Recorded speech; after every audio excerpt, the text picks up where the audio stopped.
Group holdings. Now, South African accountants can now qualify as chartered global management accountants in less than the prescribed 3 years.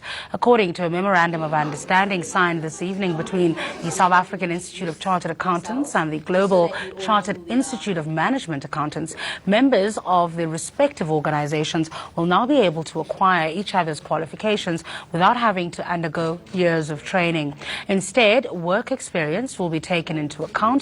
Before, chartered accountants who wanted to practice outside South Africa were required to study for an extra 3 years and undertake additional tests. It is important for both of us because we've got the big number of professionals, mainly chief financial officers in business.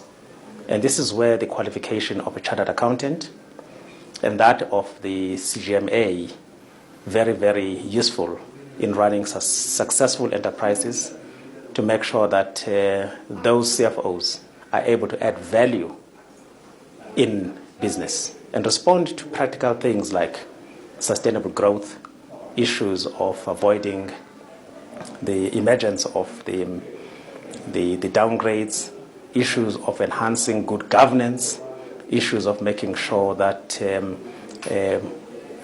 corruption does not become an issue where chartered accountants and CGMAs have got a presence. China has rejected its recent downgrade by ratings agency Moody's. Earlier this week, the agency downgraded the country to A1 from AA3, citing the country's rising debts. The finance ministry of the world's second largest economy says Moody's is exaggerating the country's economic difficulties. It says China's liability ratio is at less than 37% of GDP compared to the European Union's 60%.